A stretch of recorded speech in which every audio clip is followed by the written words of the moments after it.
everyone, welcome back to my channel. How's you all? Hope you all are fine.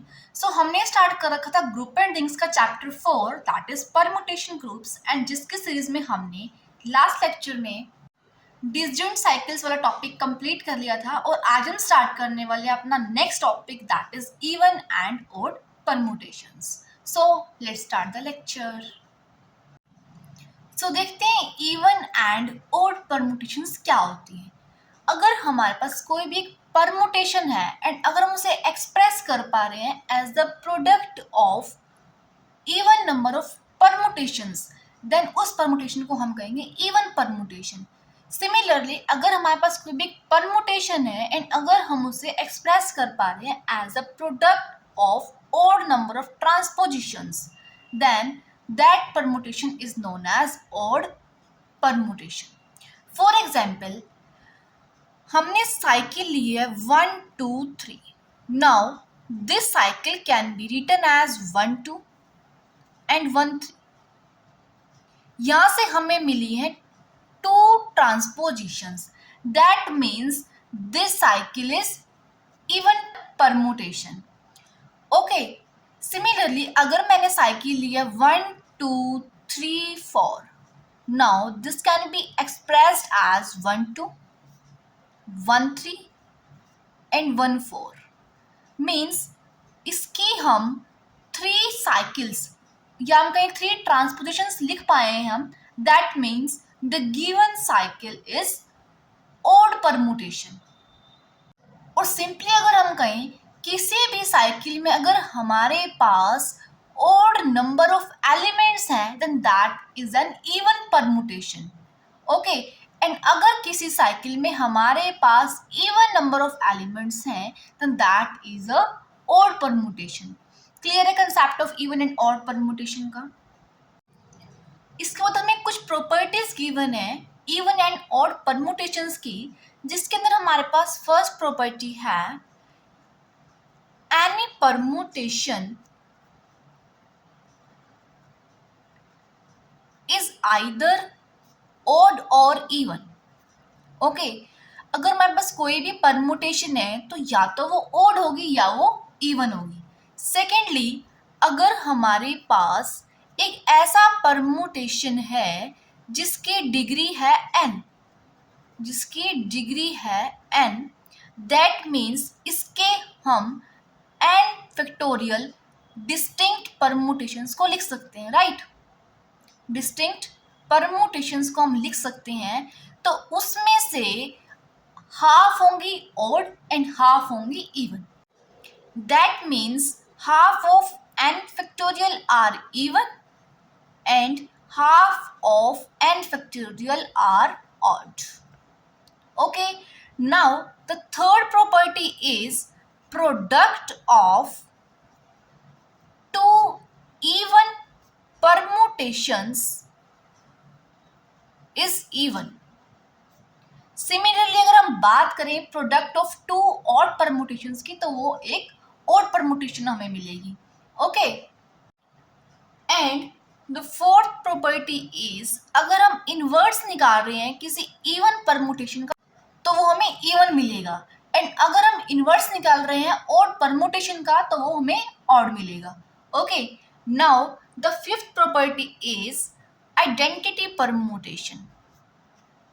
Identity permutation is always an even permutation. क्यों? क्योंकि उसके अंदर element क्या होता है? एक. एंड हमने क्या रूल अप्लाई किया था कि अगर किसी साइकिल में ऑड नंबर ऑफ एलिमेंट्स हैं तो वो एक इवन परमुटेशन होगी.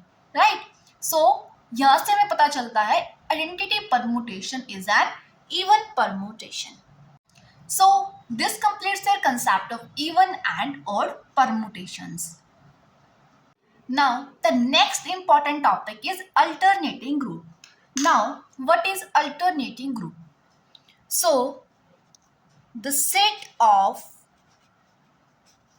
all even permutations of degree n is known as alternating group.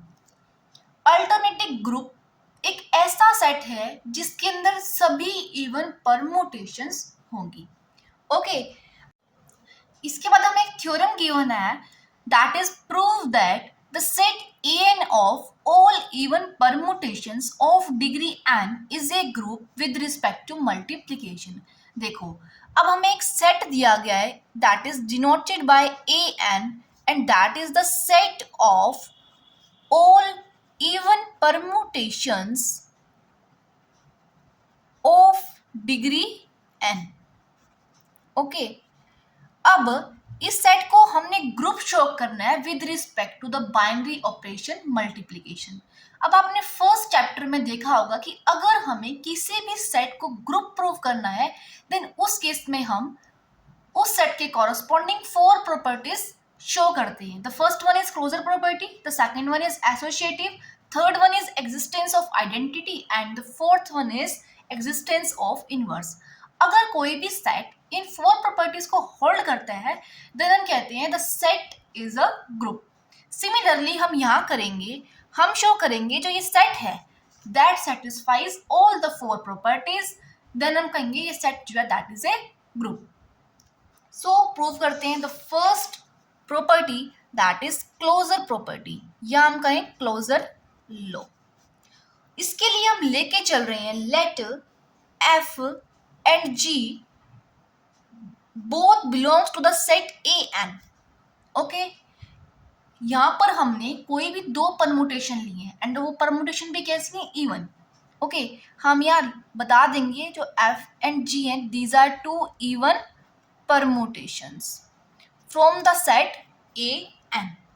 अब हम करेंगे इनका प्रोडक्ट, क्योंकि हम क्लोजर प्रॉपर्टी में क्या देखते हैं, अगर कोई 2 एलिमेंट्स सेट से बिलोंग कर रहे हैं तो अगर उनका प्रोडक्ट भी उसी सेट से बिलोंग कर रहा है that means the set satisfies closure property.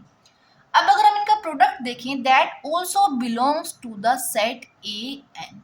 Okay, that means the set A N satisfies closure property, closure law, या हम कहें the set A N is closed with respect to multiplication. Okay, now the second property is associative law। associative law, इसके लिए हम क्या करेंगे, let F G and H belongs to the set A N and हम यहाँ क्या show करेंगे, F into G into H that equals to F into G into H. And हमें पता है परमुटेशन के केस में ये प्रॉपर्टी होल्ड करती है, that means the set A N is closed with respect to the associative law. Okay, now the third one is existence of identity. Existence of identity, देखो मैंने आपको प्रीवियस टॉपिक में बताया था कि आइडेंटिटी जो होती है that is an even permutation, right, and A N जो है that is the set of all even permutations. That means कि इस ए एन के अंदर आइडेंटिटी परमुटेशन भी जरूर होगी। सो हमने यहाँ क्या शो कर दिया है कि ए एन सेट के लिए आइडेंटिटी परमुटेशन भी एग्जिस्ट कर रही है, that means identity exist, identity exists। The last property is existence of inverse। existence of inverse। अब देखो मैंने आपको प्रॉपर्टीज में बताया था कि अगर हमारे पास कोई भी एक इवन परमुटेशन है एंड अगर हम उसका इनवर्स फाइंड आउट कर रहे हैं तो वो भी क्या होगा, एक इवन परमुटेशन। दैट मीन्स जो इनवर्स है वो भी एग्जिस्ट कर रहा है सेट ए एन में, क्योंकि A N is the set of all even permutations and अगर हम कोई भी इवन परमुटेशन ले रहे हैं तो उसके कॉरस्पॉन्डिंग हमें इनवर्स भी मिलेगा, right, that means inverse exist. Okay, so अगर ए एन सेट इन 4 प्रॉपर्टीज को सेटिस्फाई कर रहा है that means the set A N is a group. अब अब इसी के बाद आपको एक नोट गिवन है, the set of odd permutations is not a group with respect to multiplication. आपको याद रखना है जो अल्टरनेटिंग ग्रुप होता है that is the set of all even permutations. And अगर हम ग्रुप की बात करें तो वो वही सेट होगा जिसके अंदर सभी इवन परमुटेशंस होंगी। Okay, so this completes your concept of even and odd permutations and alternating group. So that's all for today. If you have any doubt in this lecture or in previous lecture, then you can do comment in the comment section. Stay tuned for the upcoming video lectures.